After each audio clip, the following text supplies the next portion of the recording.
আসসালামু আলাইকুম রহমতুল্লাহ। সুপ্রিয় শিক্ষার্থীবৃন্দ, মেকানিক্যাল ইঞ্জিনিয়ারিং চ্যানেলের পক্ষ থেকে তোমাদের সকলকে জানাচ্ছি আন্তরিক শুভেচ্ছা। এই ভিডিওটা তৈরি করছি সপ্তম শ্রেণীর শিক্ষার্থীদের জন্য।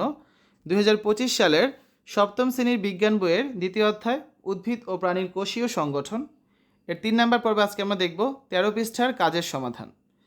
শিক্ষার্থীরা, ভিডিওটির ডিসক্রিপশনে এবং পিন কমেন্টে প্লেলিস্টের লিঙ্ক দেওয়া আছে, সেখান থেকে তোমাদের যার যে বিষয়ের ভিডিও দরকার খুব সহজেই তোমরা দেখে নিতে পারবে।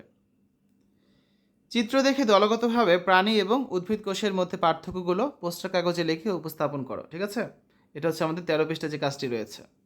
তো এটা সমাধান দেখব এখন আমরা। প্রাণী এবং উদ্ভিদ কোষের মধ্যে পার্থক্যগুলোর তালিকা।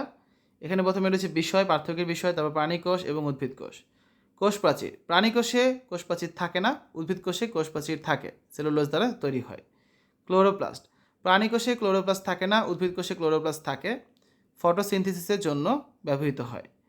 কেন্দ্রক অবস্থান, কোষের কেন্দ্রে বা যে কোনো স্থানে অবস্থান করে, আর উদ্ভিদ কোষে কোষের পাশে অবস্থান করে। কোষাকৃতি, প্রাণী কোষ অনিয়মিত বা গোলাকার হয়, আর উদ্ভিদ কোষ নিয়মিত ও কোণাকৃতি চতুর্ভুজ বা আয়তাকার হতে পারে। প্লাস্টিড, প্রাণী কোষে থাকে না, উদ্ভিদ কোষে উপস্থিত থাকে, ক্লোরোপ্লাস্ট, ক্রোমোপ্লাস্ট এবং লিউকোপ্লাস্ট। সেন্ট্রিওল, প্রাণী কোষে উপস্থিত থাকে, উদ্ভিদ কোষে অনুপস্থিত, তবে কিছু নিম্ন শ্রেণীর উদ্ভিদ ব্যতিক্রম হয়ে থাকে।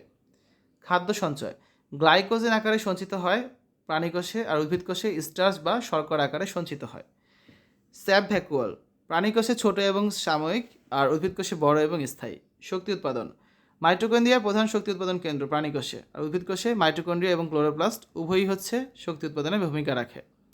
লাইসোজোম, প্রাণী কোষে উপস্থিত এবং সক্রিয় থাকে, উদ্ভিদ কোষে অনুপস্থিত এবং কম সক্রিয় থাকে। তো পোস্টার তৈরি করার নির্দেশনাটা কি? একটি পোস্টার কাগজ নাও এবং এটিকে দুই ভাগে বিভক্ত করো। এক পাশে প্রাণী কোষ এবং অন্য পাশে উদ্ভিদ কোষের বৈশিষ্ট্য লেখো। দুটি কোষের চিত্র অঙ্কন করো, তোমাদের বই চিত্র দেওয়া আছে, এবং পার্থক্য নির্দেশ করতে বিভিন্ন অংশ লেবেল করো।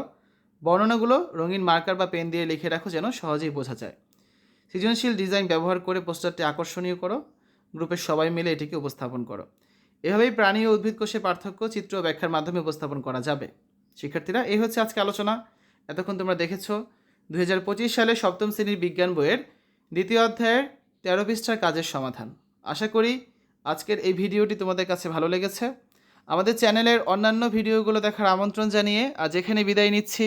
আল্লাহ হাফেজ।